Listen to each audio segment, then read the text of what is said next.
महाराज जी, हमारे प्रभु का मूल स्वभाव, मूल गुण या मूल स्वरूप क्या है? क्योंकि जब भी वो अनिर्वचनीय है। जितनी भी जल है इसे स्याही बना ली जाए, और जितने भी वृक्ष हैं इनको कलम बना ली जाए, और भूमि को कागज बना लिया जाए, और स्वयं सरस्वती जी निरंतर लिखे तो भी हमारे भगवान के गुण स्वभाव महिमा का पार नहीं पा सकते। और वही जान सकता है जिसे वो जना दे, और जो जान गया वो वही हो जाता है।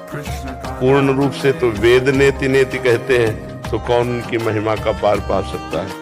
किसी की सामर्थ्य नहीं कि भगवान की महिमा का पार पा सके। एक बार उतंक ऋषि, उनका बड़ा सुंदर आश्रम था, भगवान महाभारत करवा करके वापस लौट रहे थे। उनके आश्रम में गए तो उन्होंने देवी भगवान श्री कृष्ण को देखा, तो कहा तुम्हारे होते हुए कौरवों का नाश हो गया, इसलिए मैं तुम्हें दंड दूंगा।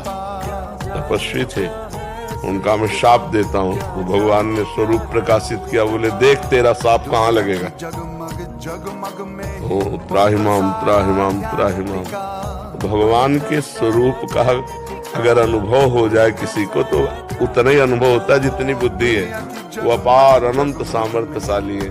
अर्जुन जी भगवान श्री कृष्ण के साथ थे, सखा थे, समझते थे श्री कृष्ण को जानते हैं, लेकिन जब विराट रूप दिखाया तो क्या जानता है? कह रहे थे मैं कांप रहा हूँ आपको देख करके।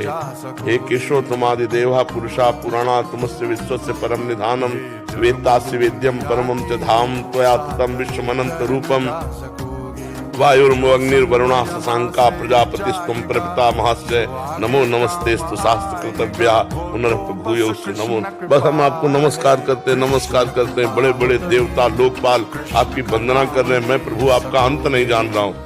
अब आगे अर्जुन जी के साथ हंसते खेलते थे तो समझते थे मैं श्री कृष्ण का सखा हूँ, श्री कृष्ण को जानता हूँ। लेकिन कहते हे केशव मैं कांप रहा हूँ, मेरी सामर्थ्य नहीं कि मैं आपको, आप कौन है? तो आप बढ़ा हुआ काल। कौन महिमा पार पा सकता है? न कोई उनके गुणों की महिमा का पार पा सकता है, न उनकी महिमा का पार पा सकता है। जो जाना अपनी बुद्धि के विषय के अनुसार जाना। जैसे हमारी अंजुली जितनी बड़ी है उतना हम जल रख पाए, लेकिन जल को तौल थोड़ी पाए कि इतना जल है। समुद्र में तो अथाह जल है, तो भगवान गुण समुद्र है, भगवान का स्वभाव कृपा समुद्र है। हमारी बुद्धि रूपी सीपी में जितना आया बकाया हम समझ थोड़ी पाए। इसलिए वेद नेति नेति कहते हैं, श्रुतियां नेति नेति कहते हैं, ऋषि मुनि नेति नेति कहते हैं, नाइति नाइति, इतना ही नहीं और है। तो आज तक कोई पार नहीं पा पाया। उनका नाम भगवान, उनका नाम परमात्मा। वो